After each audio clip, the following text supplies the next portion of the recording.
किस तरीके से आपका इंटरफेरेंस होगा और किस तरीके से हम उसको देखेंगे।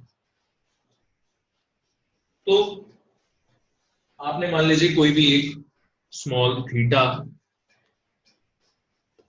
टिल्ट वाली एक शेप, इस शेप की एक फिल्म ली है जहां पर कि आप एक रे ऑफ लाइट इसमें इंसिडेंट कराते हो। ये कुछ ऐसे जाएगी, यहां से रिफ्लेक्ट होगी, एक रे ऑफ लाइट यहां से भी रिफ्लेक्ट हो जाएगी और ये रे ऑफ यहां से, इन दोनों का इंटरफेरेंस होगा आपस में। ये दोनों ray of light will interfere. So this is रे 1 एंड दिस इज रे 2। तो यहाँ के लिए इस पर्टिकुलर पोर्शन के लिए जो थिकनेस होगी वो आप ये टी मानोगे, this will be the thickness. और जब आपको ये थिकनेस मालूम है तो आपको फिर आगे भी मालूम है कि भाई आगे कहानी क्या चलेगी। तो आपने बोला मान लीजिए डिस्टेंस एक्स पर ये इंसिडेंट हुआ है। अच्छा, ये डिस्टेंस बहुत ज्यादा होगा नहीं, दिस इज वेरी स्मॉल, तो टी है, यहाँ पर भी टी है, दोनों जगह टी मान के चलो। तो इसमें आप क्या फंडा लगा सकते हो कि भाई नॉर्मल इंसिडेंस हो रहा है, इसको नॉर्मल इंसिडेंस के लिए बात चल रहा है। नॉर्मल इंसिडेंस है and angle small, angle theta is very small। तो ऐसे में क्या करना है अपने को,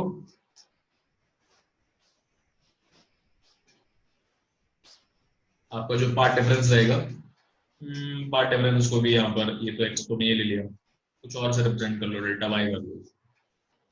सो ये पार्ट डिफरेंस बता सकते हो, पार्ट डिफरेंस कितना होगा delta y, 2 mu t. This will be the part difference. अब अगर ये पार्ट डिफरेंस है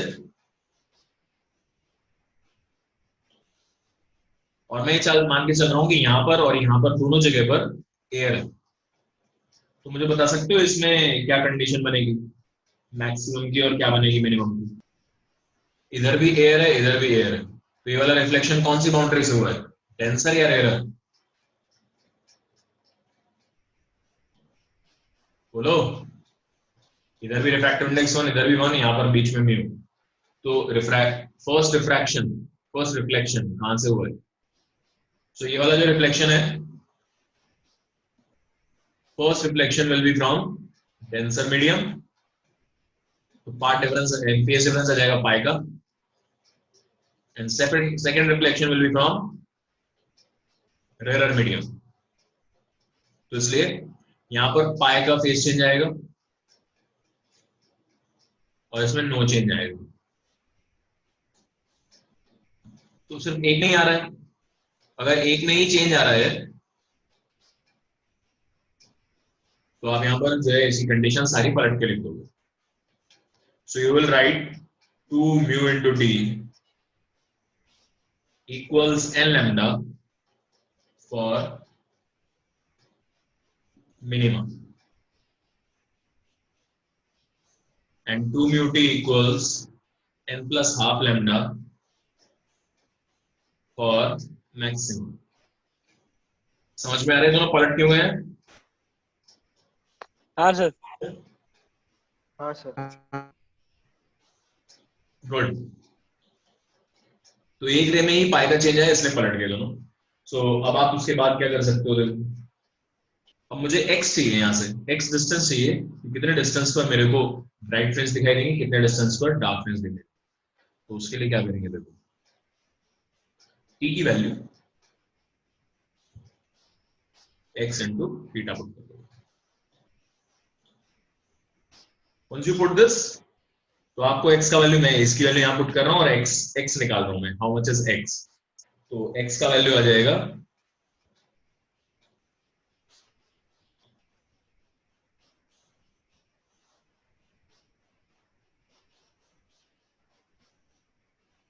n lambda over 2 mu theta, है ना। t की जगह x थीटा पुट कर दिया, 2 mu t equal to n lambda इसमें रखा फॉर, ये क्या है, x मिनिमा का होगा, तो यहाँ से x डिस्टेंस पर, यहाँ से इतने दूर पर आपको मिनिमा दिखाई देगा। ध्यान दो, आप इधर से देख रहे हो, ऊपर से देख रहे हो, आप ऑब्जर्वर यहाँ पर, यहाँ से आप देख रहे हो तो आपको x डिस्टेंस पर मिनिमा दिखाई देगा। और फिर इसी में ही आप जो मैक्सिमम भी निकाल सकते हो कि x और मैक्सिमम कितना होगा। सॉरी, सो x और मैक्सिमम कितना हो जाएगा, इसी में रख दो। So it will be n plus half lambda over 2 mu theta. इस तरीके से आप उसको कर सकते हो। किसी को भी कोई प्रॉब्लम है तो बोलो। इन दोनों में, ये मैक्सिमा के लिए था, ये वाला मिनिमा के लिए, ये वाला मैक्सिमा। बोलो बच्चों, कोई प्रॉब्लम है इसमें? नहीं सर। अब वेज शेप फिल्म तो आपको समझ में आ गई। कई बार क्या होगा, एयर वेज भी होती है। एयर वेज कैसे बनाई जाती है वो बताता हूँ आपको। एयर वेज का क्या मतलब है समझ लो। वेज में दो पतले पतले ऐसे आपको, सपोज ये दिए हुए दो शीट्स हैं, और उन दोनों शीट्स को जो है ना आपने ऐसे एक एंगल पर रख दिया है, दोनों शीट्स को, इनके बीच में कुछ गैप क्रिएट करा दिया। तो बीच में जो शेप, वेज का शेप बन रहा है, जो एंगल बन रहा है, ये पूरा का पूरा एयर का है। तो यहां से भी आपको जो है इंटरफेरेंस मिल जाता है। और इस वाले केस में आप क्या करोगे, हाँ, इस वाले केस में आप क्या करोगे, अब जो पार्ट डिफरेंस होगा, पार्ट डिफरेंस यहां पर कितना आएगा, इसके कॉरस्पॉन्डिंग और इसकी वजह से पार्ट डिफरेंस नहीं आने वाला। पहला तो यहां से टकरा के वापस चली जाएगी, एक फिर नीचे से आके यहां से टकरा के वापस। सो ऐसे में आपका जो पार्ट डिफरेंस होगा delta x, that will be given by, हमने डेल्टा वाई लिया था ना, तो delta y part difference that will be given by 2t, क्योंकि एयर वेज है, अगर ए है तो यहाँ पे म्यू का वैल्यू 1 हो गया बस, तो इसलिए पार्ट डिफरेंस 2t हो जाएगा आना जाना। अगेन नॉर्मल इंसिडेंस ही रख रहे हैं हम उसमें, नॉर्मल इंसिडेंस चल रहा है, तो उसमें कोई भी डिफरेंस नहीं आएगा। आपका पार्ट डिफरेंस जो है 2t रख देना है, काम करना।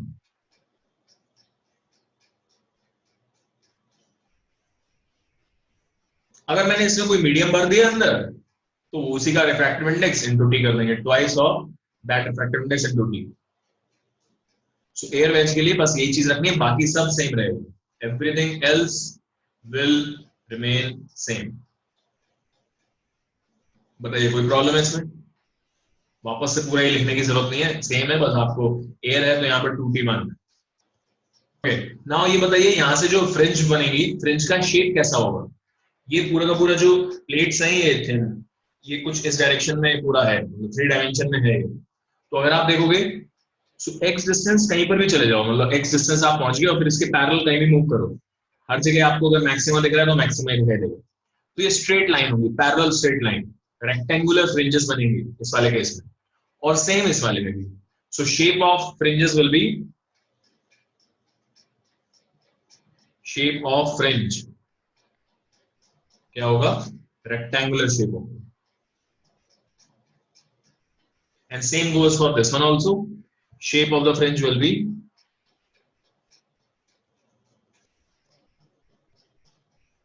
रेक्टेंगुलर।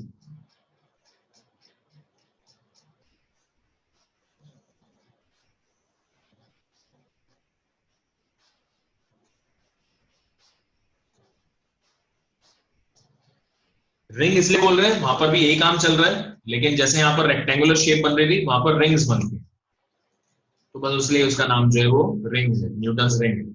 इसमें होता क्या है देखो,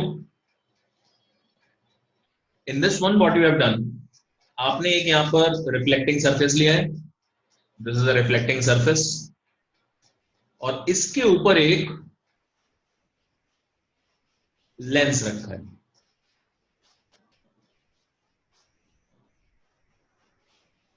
ओके, इसके ऊपर आपने रखा है एक लेंस। तो यहां पर होता क्या है, ये वाला जो पोर्शन है, ये वाला इतना, तो कुछ रे तो जो है वो यहां से टकरा के वापस जाएगी, कुछ रे यहां नीचे से आके टकरा के वापस जाएगी, तो वो दोनों रेज आपस में इंटरफियर करती हैं।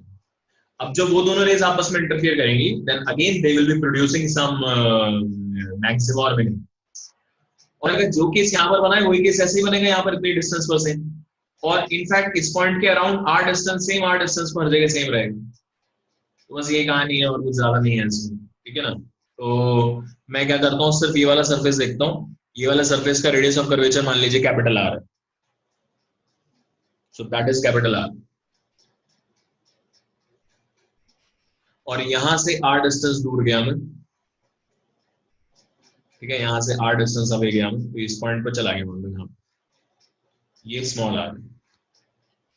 मुझे पता है क्या जानना है इसमें, मुझे जानना है कि ये डिस्टेंस कितना होगा, ठीक है। तो कैसे निकालेंगे, देखो बहुत आसान है, इसको इससे ज्वाइन करोगे अगर आप, तो ये आर हो जाएगा, दिस इज आर, ठीक है। ये स्मॉल आर है, तो ये डिस्टेंस कितना आ जाएगा ये वाला, this distance will be R square minus small r square under root. तो ये बचा हुआ कितना होगा, ये वाला, बिकॉज ये जो थिकनेस होगी यहाँ पर ये जो थिकनेस होगी टी, वो यही होगी, दिस इज टी।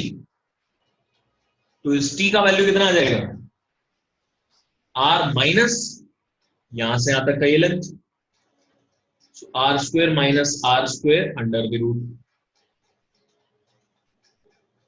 एक बार आपको थिकनेस पता लग गई तो बस आगे तो वही है, फिर फ्रिंज वाला काम करना है, जो हमने फ्रिंज मतलब थिन फिल्म इंटरफेरेंस। मुझे बताओ क्या ये बात समझ में आती है सबको।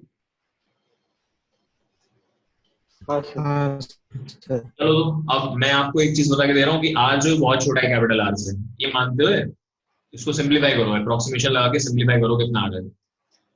थिकनेस की बहुत छोटी आएगी नो डाउट, लेकिन जीरो से बेटर करना है। आर कॉमन लो, 1 minus root 1 minus R square by R square.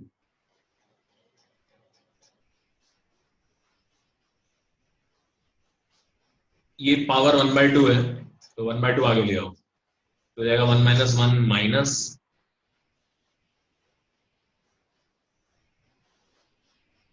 और 2 आ गया जाएगा, ये माइनस वाला अप्रोक्सीमेशन लग गया इसमें। तो आ जाएगा आर 1 में से 1 उड़ जाएगा यहाँ से, और बच जाएगा R square by 2 R square.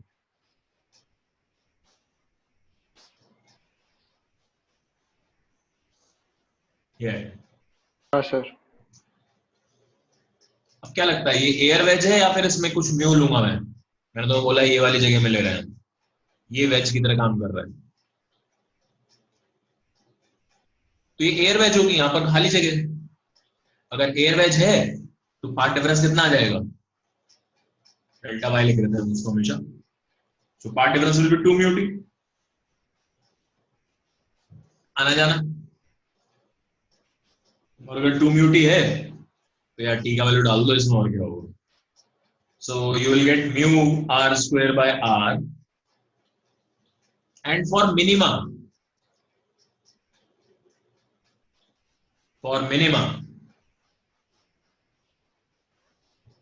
पलट जाती हैं चीजें, आपको मालूम है इसमें सब पलट जाता है। सो आपका for minima delta y must be equal to n lambda, minima के लिए पुट कर दो। सो म्यू, म्यू का वैल्यू क्या है, वैसे म्यू का वैल्यू समझ में आता है आपको, 1 है। If there is air, if air is in between lens and surface। लेकिन ठीक है, आपने में भी हो सकता है कोई और लिक्विड डाल दे हो, तो उसके लिए भी हम कर रहे हैं यहाँ पर।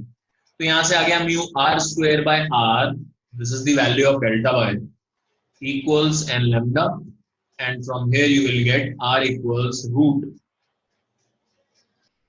किसी को कोई प्रॉब्लम है तो पूछ लो। अगर एयर ही है यहाँ पर, बीच में कुछ नहीं डाला, तो ये 1 हो जाएगा, और आपका आर जो है मिनिमम के लिए आ गया। आर रेडियस है ये, यानी कि कितना बड़ा रिंग दिखाई देगा, मिनिमम वाला। मैक्सिमम वाले के लिए क्या होगा, n+1 करके आ जाएगा वो, ठीक है। तो एक ही लिख लो, मिनिमम वाला ही लिख लो, मैक्सिमम वाला भी पता ही आपको क्या करना है। तो इतनी बड़ी रिंग दिखाई देगी।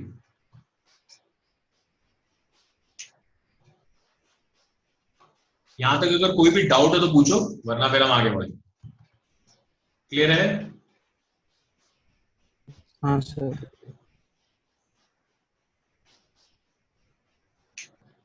आगे बढ़े।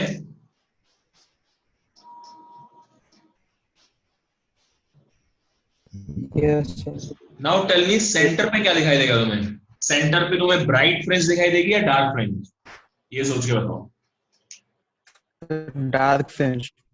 डार्क स्पॉट होगा, तो सेंटर पर डार्क स्पॉट होगा इस केस में। Very good. Film of zero thickness वाला फंडा है इसमें थोड़ा सा। Suppose I tell you that instead of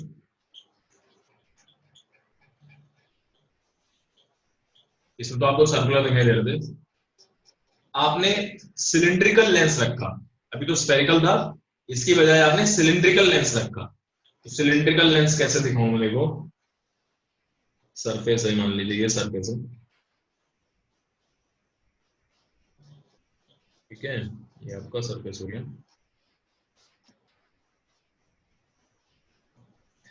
और इसके ऊपर एक सिलिंड्रिकल लेंस रखा हुआ है, ऐसा में भी शायद दिखाई देगा।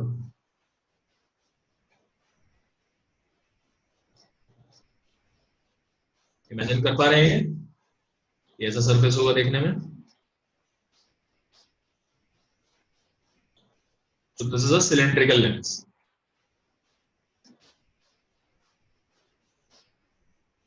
जब मैं इसको सामने से देखूंगा तो मुझे ऐसा सरफेस, प्लेन सरफेस, और यहां पर कुछ इस टाइप का कहानी दिखाई देगा। ये समझ में आता है सबको? तो अगर सिलिंड्रिकल लेंस है आपका तो शेप बता दो बस मुझे। तो स्ट्रेट लाइन होगा, रेक्टेंगुलर फ्रिंजेस बनेगी, स्ट्रेट लाइन है। सो ठीक है, इसका भी कैलकुलेशन सेम तरीके से हुआ, कोई डिफरेंस नहीं कैलकुलेशन में।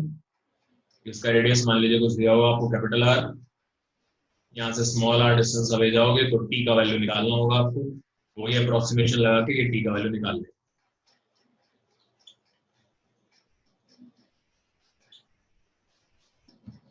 ये टी आ जाएगा इसमें, ये टी को यूज करके।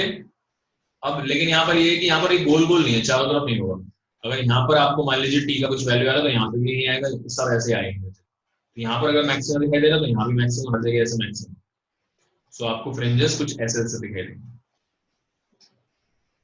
ठीक है, स्ट्रेट। चलिए तो ठीक है,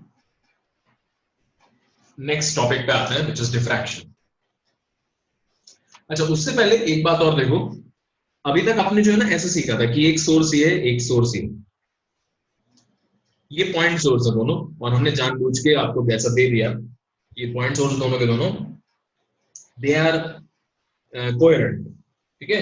तो समहाउ हमने क्रिएट किए होंगे कैसे भी कोहेरेंट अभी।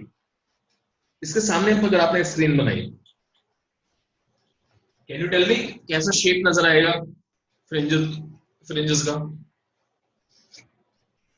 पॉइंट सोर्सेस है दोनों, शेप ऑफ फ्रिंजेस याद है आपको? बोलो बच्चों, शेप ऑफ फ्रिंज कैसा आता था? Rectangular. नहीं, spherical, no, spherical is plain circular, spherical कैसे होगा shape of fringe? circular, no, याद करो, डायग्राम भी दिखाया था आपको। किस चीज की इक्वेशन होती है? प्लेनर, प्लेनर की सर। किस चीज की इक्वेशन है ये?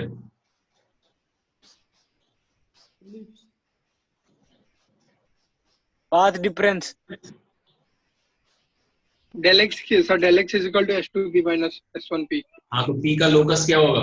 अगर ये वाली सिचुएशन कांस्टेंट है तो p का लोकस क्या होगा? Ellipse. बेटा एलिप्स में ये होता है, प्लस होता है एलिप्स में। हाइपरबोला, भूल जाते हो, बहुत जल्दी भूल जाते हो। हाइपरबोलिक शेप होगी इसमें। If these two are point sources, ध्यान दो, अगर ये रेक्टेंगुलर होती, खुद स्लिट्स होती है लंबी लंबी, तो रेक्टेंगुलर ही बनता है, यानी कि स्ट्रेट लाइंस दिखती हैं। लेकिन अगर ये पॉइंट सोर्सेस है दोनों, तो आपको क्या दिखाई देगा? आपको हाइपरबोलिक दिखाई देगा। और अब सोच के देखो कि अगर इंस्टेड ऑफ दिस कॉन्फ़िगरेशन, हमने कॉन्फ़िगरेशन थोड़ा चेंज कर दिया कि भाई S1 S2 ऐसे रखे हुए हैं और स्क्रीन ऐसे है। अब क्या आप सोच के बता सकते हो मुझे किस टाइप का शेप होगा फ्रिंजेस का?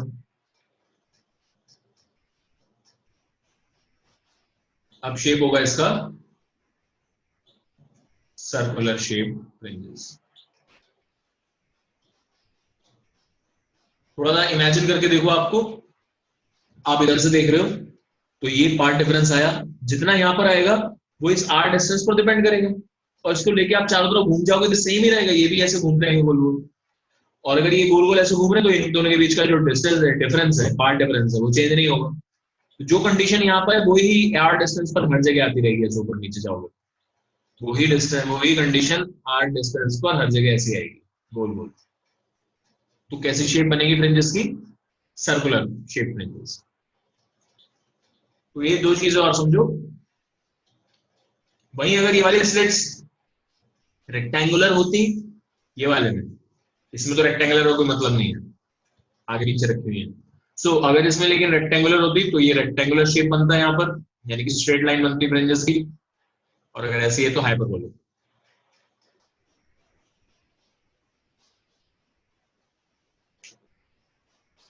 तो बच्चों सबसे पहले we will write down the definition of diffraction.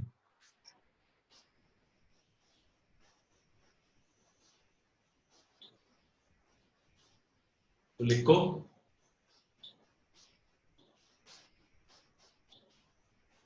when a beam of light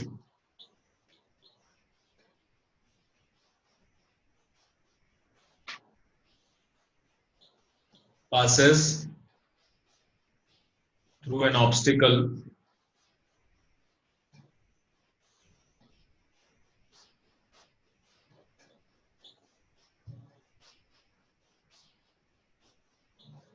obstacle की एज की बात कर रहे हैं, कोई ऑब्स्टिकल होगा बीच में, आपने ऑब्स्टिकल रख दिया, डायग्राम बनाएंगे तो क्लियर होगा। बीच में ऑब्स्टिकल आ गया और उससे पास कर रहे हैं, then it flares out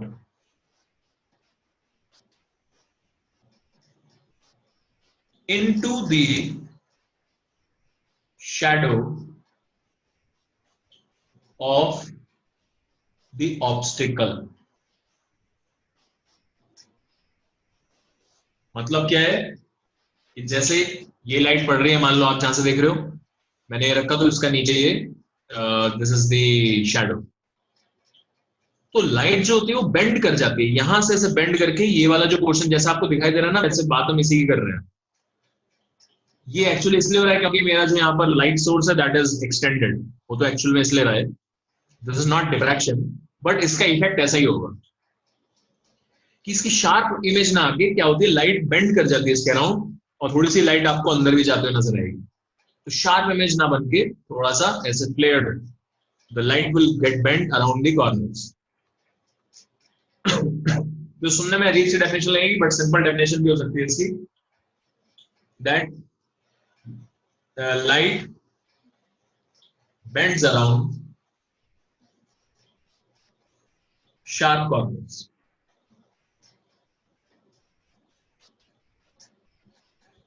and this क्यों होता है ये समझने की कोशिश करो। ऐसा इसलिए होता है, सिंपल सा रीजन है, आप जानते हो ऑलरेडी। ये आपका ऑब्स्टिकल है, मतलब लाइट आ रही थी, ऐसे आ रही थी, बीच में आपने ऑब्स्ट्रक्शन कर दिया, थोड़ा सा पार्ट है जहां से लाइट चली जाएगी, फिर पूरा ही ढक दोगे तो कुछ मतलब नहीं है, लेकिन थोड़ा सा आपने ढका तो इस तरीके से लाइट जा रही थी। तो यहां से मान लीजिए पैरेलल वेव फ्रंट्स आ रहे थे, यहां से सिर्फ इतना पार्ट ऑफ वेव फ्रंट ही बाहर निकलेगा, और जब यहां से इतना पार्ट ऑफ वेव फ्रंट बाहर निकलेगा तो इसका हर एक पॉइंट आपको मालूम है इट इज बी, जैसे यहाँ पर भी हर एक पॉइंट जो है इसका एक सोर्स की तरह बिहेव कर रहा था, तो आपने उससे सेकेंडरी वेवलेट्स बनाए और उसका ये टेंजेंट बना दिया। यहाँ पर जब आप ये काम करोगे तो ऐसे बनाओगे जब, तो लाइट जो है थोड़ा सा इधर की तरफ, यहाँ पर फर्दर सोर्स नहीं है तो लाइट इधर की तरफ बेंड होगी, और यहां से आप देखोगे लाइट कुछ इस तरह से निकलनी शुरू हो जाएगी। तो आगे के जो वेव फ्रंट्स होंगे वो वेव फ्रंट्स कुछ इस टाइप के होंगे। अगर ये बहुत ही छोटा सा ओपनिंग होता तो ऑलमोस्ट सर्कुलर होता, तो वेव लाइट इस तरीके से निकल जाएगी। तो आप देखोगे इधर की तरफ अगर इसका आप शैडो देखने की कोशिश करो अगर हम रेक्टिलिनियर प्रोपेगेशन मानते तो क्या होता है, इसका शैडो इससे यहां तक लाइट आती, बाकी हर जगह शैडो होती, इधर भी डार्कनेस इधर भी डार्कनेस, अगर हम रेक्टिलिनियर प्रोपेगेशन ट्रू मान लें। लेकिन आप देखोगे थोड़ा सा लाइट इधर भी चला जाएगा, थोड़ा सा लाइट इधर भी आ जाएगा, इसके शैडो वाले रीजन में भी लाइट से थोड़ा थोड़ा अंदर एंटर कर जाता है। So this phenomena is called diffraction, और ये उसका एक्सप्लेनेशन यूजिंग हाइगन्स थ्योरी। हमने हाइगन्स थ्योरी ट्रू मानते हुए इसको एक्सप्लेन किया है कि क्यों हो रहा है ऐसा। मेरे को ये बताओ, ये एक्सप्लेनेशन में कोई प्रॉब्लम है तो पूछो।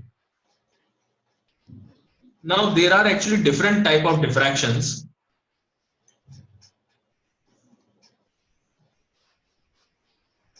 depending upon आपका सेटअप किस टाइप का है, जिनमें से दो हैं, एक है फ्रेनेल डिफ्रैक्शन और दूसरा है फ्रॉनहोफर।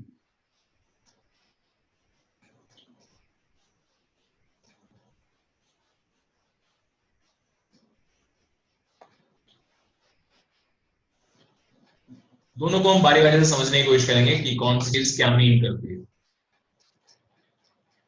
तो फ्रेनेल डिफ्रैक्शन में क्या होगा, देखो इन फ्रेनेल डिफ्रैक्शन आपने एक सिंगल स्लिट लोगे, इसमें आप डिफ्रैक्शन में हम सिंगल स्लिट से ही इसको पढ़ते हैं, और आपका जो सोर्स है वो फाइनाइट डिस्टेंस पर रखा है, और अगर सोर्स आपका फाइनाइट डिस्टेंस पर रखा है तो रे ऑफ लाइट ऐसी जाएगी, यानी कि ये इसके वेवफ्रंट्स होंगे, यहाँ पर इस टाइप का वेवफ्रंट टकराएगा, और फिर आपकी जो स्क्रीन है वो भी फाइनाइट डिस्टेंस पर ही है, screen is also eight finite distance, तो ये डिस्टेंस भी फाइनाइट है एंड ये डिस्टेंस भी फाइनाइट है। This type of diffraction is studied under Fresnel diffraction. Fresnel बोलते हैं कुछ लोग, फ्रेस्नेल भी बोलते हैं, तो इसके प्रोनाउंसिएशन अलग अलग, but he was a scientist and उनके नाम पे ही इस टाइप का डिफ्रैक्शन रखा गया।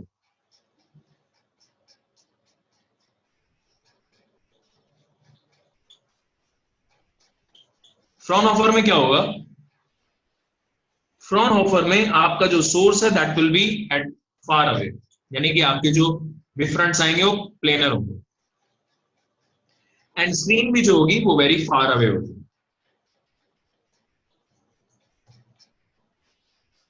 So source at large distance, source is far away, screen भी far away।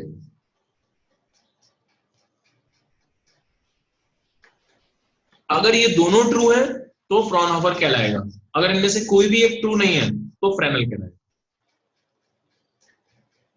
तो आइदर दिस और आइदर दिस में फ्रेनेल कहलाएगा। फ्रॉनहोफर के लिए दोनों ट्रू होने चाहिए, source far away, screen far away. तो इसमें तो आइदर है,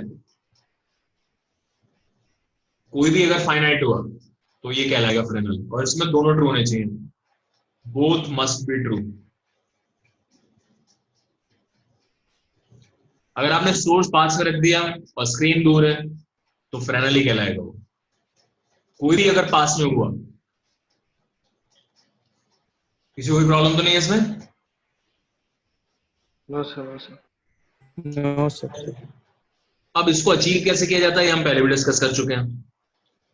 सोर्स फार अवे रखोगे तो यार ब्राइटनेस कम हो जाएगी, तो ज्यादा बेटर मेथड क्या रहेगा, आप सोर्स जो है एक लेंस के आगे रख दो और सोर्स को जो है लेंस के फोकस पर रख देना, तो अपने आप ही क्या होगा, आपका ब्राइटनेस भी कम नहीं होगा और पैरेलल वेवफ्रंट्स आ जाएंगे। Same goes for this also, screen बहुत दूर रखोगे तो प्रॉब्लमेटिक है। आप यहां पर भी एक लेंस लगा दो। अब हम डिफ्रैक्शन को समझने की कोशिश करते हैं। एक्चुअली यहाँ पर एक बहुत इंपॉर्टेंट पार्ट आता है विच इज कि भाई what is the difference between interference and diffraction. लेकिन पहले हम पूरा डिफ्रैक्शन पढ़ेंगे, उसके बाद डिफरेंसेस लिखेंगे तो ज्यादा बेटर रहेगा, देखना ध्यान से। सो एक सिंगल स्लिट की वजह से हम डिफ्रैक्शन पढ़ रहे हैं, और उसको समझने की कोशिश करना बेटा कैसे हो रहा है। जब दो स्लिट्स थी तो हमने क्या काम करा था, दो स्लिट थी तो हमने दोनों से अलग अलग ऐसे रेस पकड़ ली थी। जैसे यहाँ पर मान लो दो सोर्स बन गए हो तो यहाँ से एक रे है, यहाँ से एक रे और करा दे उसको। लेकिन अगर एक ही है तो कैसे हो रहा है, किस तरीके से हो रहा है, वो अपने को सीखना है। सो स्लिट का जो शेप है वो है हमारा रेक्टेंगुलर शेप, यानी कि ऐसे इस तरह से स्लिट होगी ऊपर की तरफ। इधर यहाँ पर कहीं स्क्रीन, समझने की कोशिश करना सब लोग। तो हम क्या काम करेंगे, ध्यान से देखो, यहां पर एक्चुअली इसका जो अंदर ये जो गैप है, इसमें से एक रे नहीं आएगी, या फिर ये बोल लो हम नहीं मानेंगे कि एक रे आ रही है, यहां पर हम लेंगे कि बहुत सारी रेज आ रही हैं इसमें से। हर एक पॉइंट जो है वो खुद में एक पॉइंट सोर्स बनेगा, हर एक पॉइंट खुद का एक सोर्स है। जबकि यहां पर हमने क्या माना था कि जो भी स्लिट है या जो भी आपने लिया था उसमें से एक ही रे आ रही है, ये कंसिडर किया था। And this will go into the difference, ये आप देखोगे डिफरेंस में भी आप जो है ये चीज लिखोगे। तो जब तक हम डिफरेंस तक पहुंचेंगे आपको अपने आप समझ में आ चुका होगा व्हाट इज द डिफरेंस।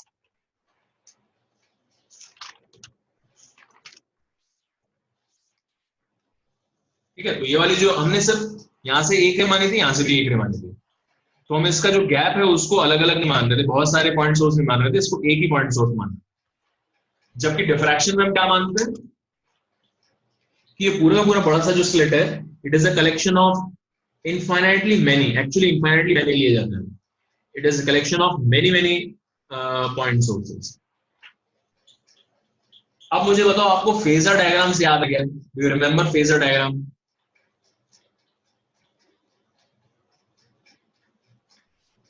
कि कोई भी जो रे होती है y इक्वल टू, कोई भी जो वेव है y equal to a sin omega t minus kx, इसका आप जो एडिशन करते हो दो वेव्स का अलग अलग, उसको आप एक फेजर से दिखा सकते हो। एक रे यहाँ पर है जिसका फाई 0 है, दूसरी रे मान लो कुछ ऐसी है y2, ये y1 है, y2 a sin omega t minus kx plus five, तो दूसरी वेव आप इसमें आगे ऐसे जोड़ दोगे, ये भी अलग अलग हो सकते हैं 1 a2, तो रिजल्टेंट जो है आपका ये आ जाए, this will be your resultant wave a net। a net का वैल्यू आता भी यही था, a1 का स्क्वायर a2 का square plus 2a1 a2 cos phi, साथ में इसका एंगल आ जाए, कुछ मान लो बीटा है, कुछ इस तरीके से हम ऐड कर सकते हैं। लेकिन यहां क्या हो रहा है, अगर आपने यहाँ पर टॉप मोस्ट एक वेव मान ली यहाँ पर,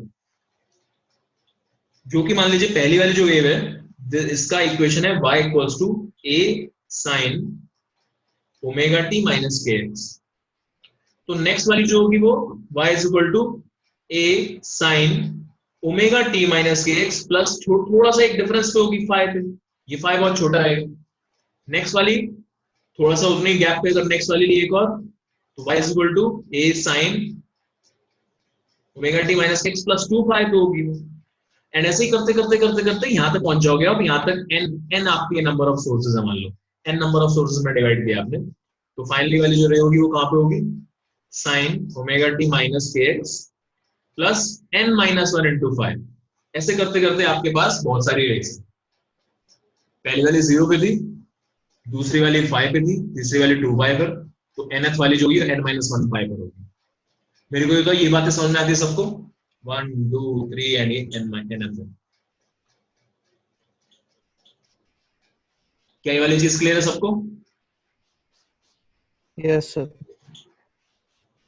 और ध्यान से समझना, ये 5 बहुत छोटा है, ये ध्यान रखना बात। अगर मैं इसके कॉरस्पॉन्डिंग इसका फेजर बनाऊंगा तो सारी की सारी फेजर में आप ऐड कर सकते हो।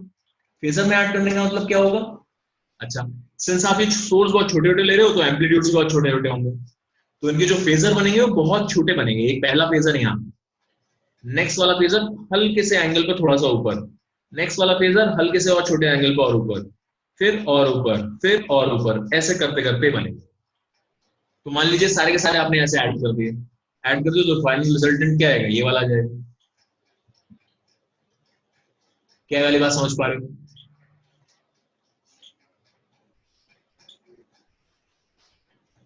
तो यानी कि ये रिजल्ट जो है एक्चुअली इस बात पे भी डिपेंड करेगा कि आपने इसको कितने पार्ट्स में डिवाइड किया, उस बात पे डिपेंड करेगा। और सबसे अच्छा रिजल्ट जब आएगा जब आपका ये n एक्चुअली इनफाइनाइट को टेंड करे। अगर ये n इनफाइनाइट को टेंड करेगा तो दो जो डिफरेंस है दो वेव्स के बीच में वो बहुत कम आएगा, क्योंकि एक वेव यहां पर एक थोड़ा सा ही नीचे होगी। ठीक है, वी आर टॉकिंग अबाउट जब ये वाली रे यहां पहुंचेगी, किसी पर्टिकुलर पॉइंट पर पहुंचेगी, उसकी बात कर रहे हैं। तो ये वाली रे में थोड़ा सा शिफ्टेड आएगी, इसमें थोड़ा सा एक्स्ट्रा पार्ट डिफरेंस से थोड़ा एक्स्ट्रा चलेगी, नीचे वाली और थोड़ा सा एक्स्ट्रा चलेगी। तो आप जितना पास लोगे उतना ही कम फेज डिफरेंस आएगा, उतना ही कम क्या होगी पार्ट डिफरेंस होगा। सो जब आप बहुत सारे सोर्स ले लोगे तो किन्हीं भी दो सोर्स के बीच का गैप इनफाइनाइटेसिमल हो जाएगा, बहुत छोटा हो जाएगा, उनका एम्पलीट्यूड बहुत छोटा हो जाएगा, उनके बीच में पार्ट डिफरेंस फेज डिफरेंस बहुत छोटा हो जाएगा।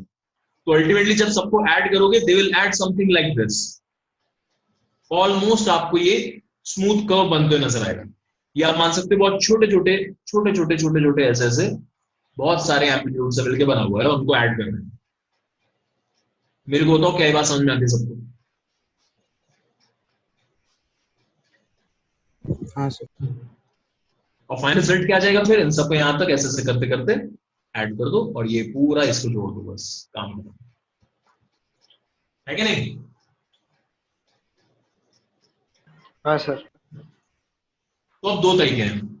एक तरीका ये है आपका मतलब जो भी है ट्रिग्नोमेट्री लगा के अच्छे से अलजेब्रा से लगा के पूरा सॉल्व करो। एक दूसरा तरीका ज्योमेट्री वाला, कौन से तरीके से करना चाहते हो बताओ? इनको अलग अलग ऐड करें या फिर ऐसे ज्योमेट्री लगा के ऐड करें? जल्दी बोलो, ऐड करके दिखाओ अच्छे से। सीरीज बनेगी इसमें लंबी सी, या फिर डायरेक्टली ऐसे ज्योमेट्री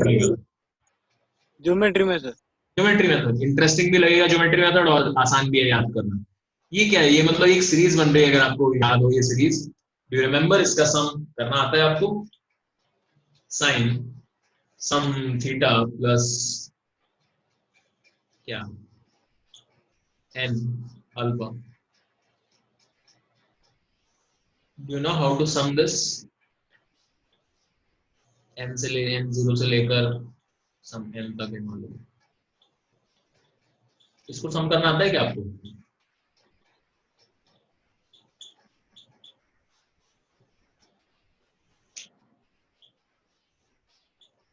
ठीक है, कोई बात नहीं भी आता चलेगा, कोई दिक्कत नहीं।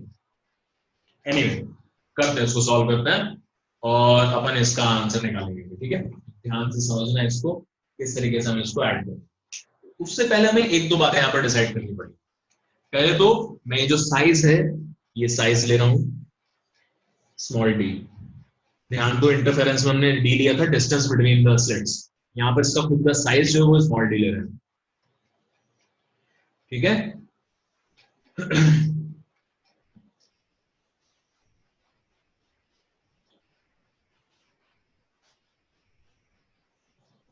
और अब मैंने क्या काम करा, इसको एग्जैक्टली n नंबर ऑफ अलग अलग सोर्सेस में डिवाइड कर दिया। इक्वी डिस्टेंट सारे के सारे n पॉइंट्स मैंने अलग अलग बना दिया इसमें। तो देयर आर कैपिटल n मान लेते हैं उसको, लेट अस से वो capital n, number of sources capital n।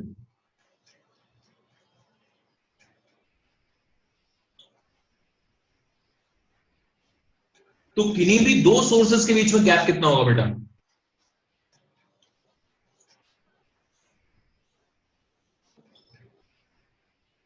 So width of the slit is d, number of sources is n, so distance between two consecutive sources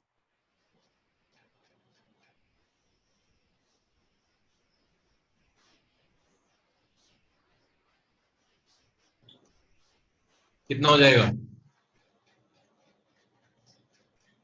बोलो, क्या ये बात समझ में आती है सबको? जल्दी बोलो बेटा। हाँ सर। सर। अब आप मान लीजिए यहां से थीटा एंगल पर सोच रहे हो कुछ, आपने जो ना यहां से एक थीटा एंगल पर एक पॉइंट उठाया थीटा एंगल पर।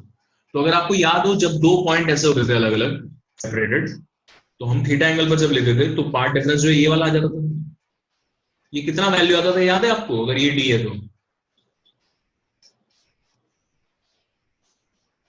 थीटा एंगल पे लिया हमने, याद है थीटा एंगल पे कितना डिफरेंस आता था? ये वाला इंटरफेरेंस में किया था, कितना आता था ये? D sine theta. Yes, D sine theta. और अब हमारे जो सोर्स है बहुत आसपास है, इनके बीच में जो गैप आ रहा है वो d अपॉन n आ रहा है, तो इनके बीच में पार्ट डिफरेंस कितना आएगा? Suppose delta x between 1 and 2, first and second source के बीच में, it will be d by n into sin theta. होगा कि नहीं? हाँ सर। अगर मुझे 1 और 3 के बीच में निकालना है तो 2d by n sin theta.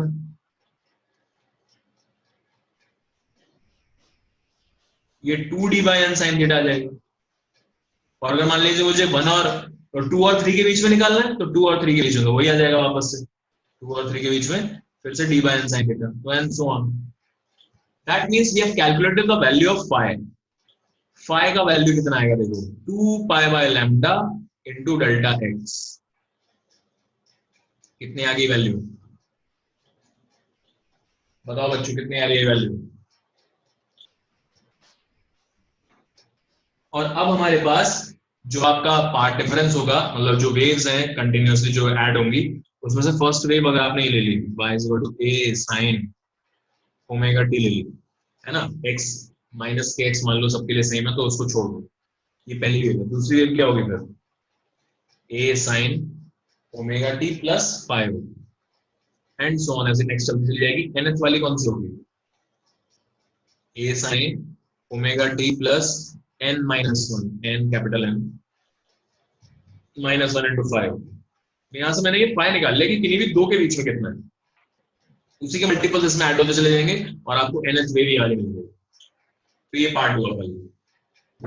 अब देखो, अब ध्यान से समझना है इस चीज को बेटा, जरा इंपॉर्टेंट बात चल रही है, अब सब लोग ध्यान से देखो इसको।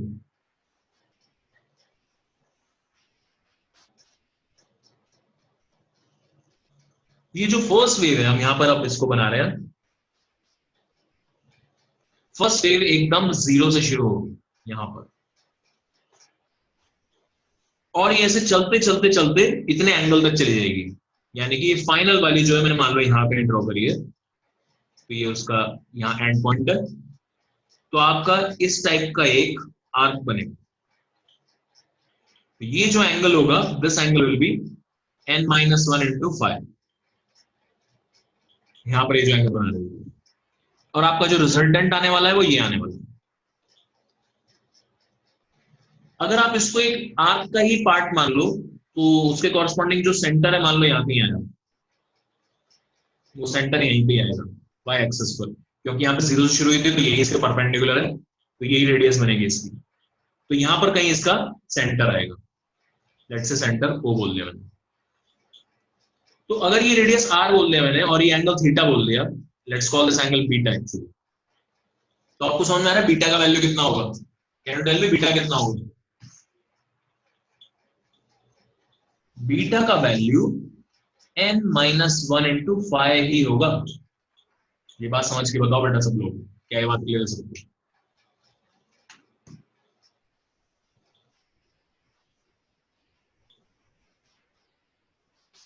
भाई जितना ये यहां से ऐसे टर्न कर गया उतना ही तो ये भी टर्न करेगा, इसका ये जो रेडियस है उतना ही तो टर्न करेगा, जितना ये टर्न करेगा इसका टेंजेंट एक तरीके से उतना ये टर्न करेगा। क्या ये समझ में आता है सबको कि बीटा का वैल्यू इतना ही होगा? Yes sir. और ये हाँ, लगभग, हाँ गुड, अब ये लगभग, अब हम थोड़ा सा अपना मतलब आसान करने के लिए कर रहे हैं चीजों को। यार n है बहुत ज्यादा, बहुत बड़ा नंबर है, फर्क नहीं पड़ता मैं n-1 फाइल लूं या n फाइल लूं, बस मेरा आसान हो जाएगा, थोड़ा सा सॉल्व लिखने में आसान रहेगा, ठीक है, जो it won't matter much but लिखने में आसानी रहेगी। एनीवे उससे बहुत ज्यादा फर्क पड़ता भी नहीं है, n-1 भी ले सकते हो, लेकिन बात ये समझ लो n बहुत लार्ज है इसलिए n-1 फाइल लिखो चाहे n फाइल लिखो एक ही बात। नाउ दिस आर्क लेंथ, ध्यान से समझना बेटा ये क्या चीज है। यहां पर आपने बहुत सारे एम्पलीट्यूड जोड़े हैं, ए जोड़े हैं, इस डायरेक्शन में ऐसे ऐसे जोड़े हैं, तो क्या आपको ये समझ में आता है कि जो आर्क लेंथ होगी, आर्क लेंथ का वैल्यू n टाइम्स a होगा, ये समझ में आता है? क्योंकि यहां पर सारे एम्पलीट्यूड a जितने वेक्टर्स हैं छोटे छोटे, उन सबको ये एक लाइन में से जोड़ते चले जा रहे हैं, वो तो डायरेक्टली जुड़ जाएंगे, सीधे सीधे n हो जाएंगे। क्या ये समझ में आता? आर्क लेंथ कितनी होगी? हाँ sir. Which will also be equal to r into beta.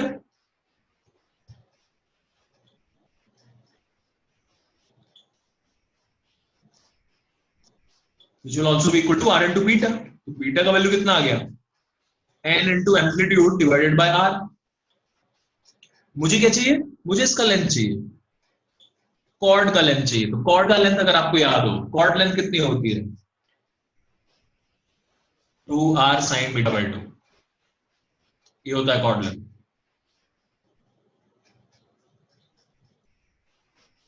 Okay, बोल दो भाई, क्लियर है क्या? Oh sorry, not beta by 2, this will B beta is नहीं, हाँ बीटा बाय 2. ठीक.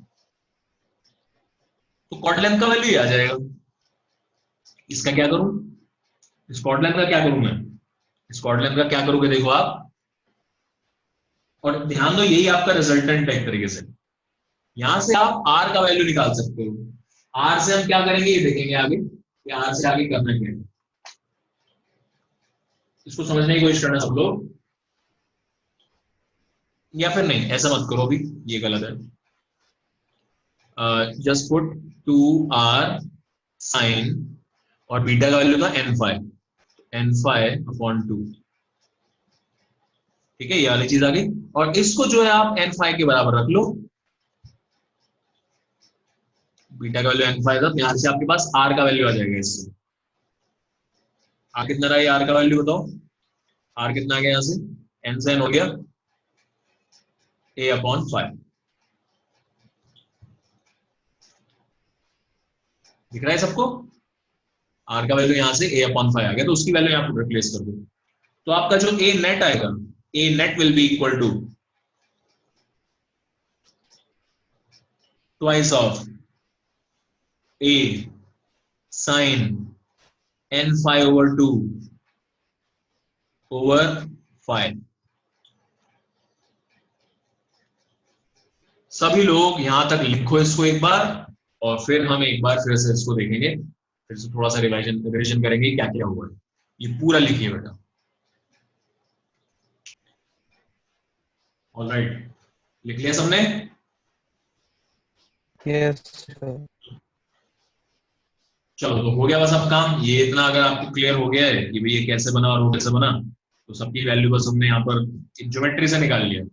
आप ये चीज डिराइव कर सकते थे यूजिंग अलजेब्रा आल्सो, या फिर ये अगर आपको इस सीरीज का सम याद है तो कर सकते हो. यही आ जाएगा. यहाँ पर sin phi by 2 आता था. sin phi by 2 को फिर आप छोटा, phi का वैल्यू छोटा है तो इसलिए वो लिख सकते हो. अब देखो इसको और कैसे लिख रहे हैं. Now this a net can be written as a sin n phi by 2 divided by phi by 2. आप इस तरीके से इसको थोड़ा सा देखोगे और लिखोगे भी ऐसे याद रखने की कोशिश करो. अब एम्पलीट्यूड निकाल के मेरा कोई फायदा नहीं है, मुझे बेसिकली इंटरेस्ट है इन इंटेंसिटी.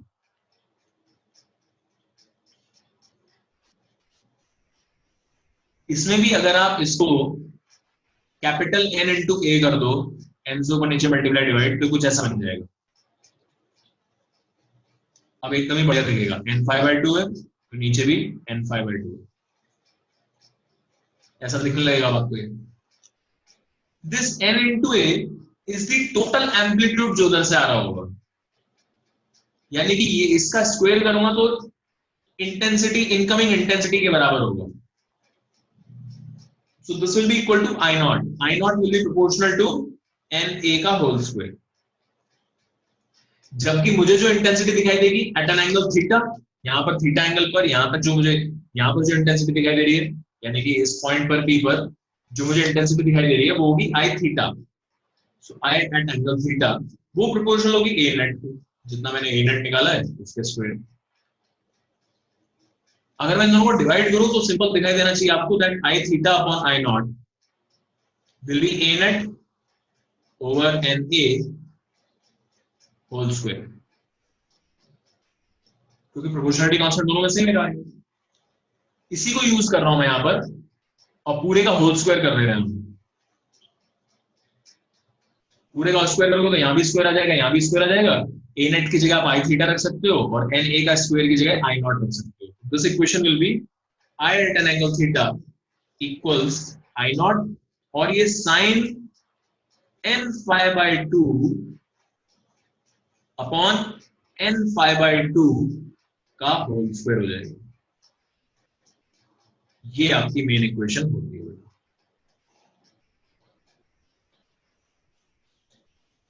नाउ इसमें डरने की बिल्कुल जरूरत नहीं है, ऐसा नहीं है कि आपको ये पूरा रटना पड़ेगा या कुछ ऐसा है। इससे जो रिजल्ट्स आएंगे वो याद करने हैं, वो बहुत सिंपल होता है। ये तो बस मैं एक डेरिवेशन करके दिखा रहा हूं आपको, लेकिन इससे जो रिजल्ट्स आएंगे वो याद करने वाली चीज है। इतना लंबा चौड़ा इक्वेशन आपको एक्चुअली नॉट रिक्वायर्ड।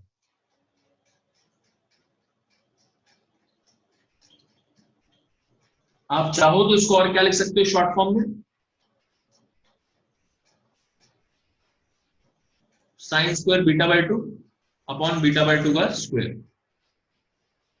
है ना। हमने बीटा वो लिया था, याद हो तो हमने बीटा एन फाई लिया था बीटा।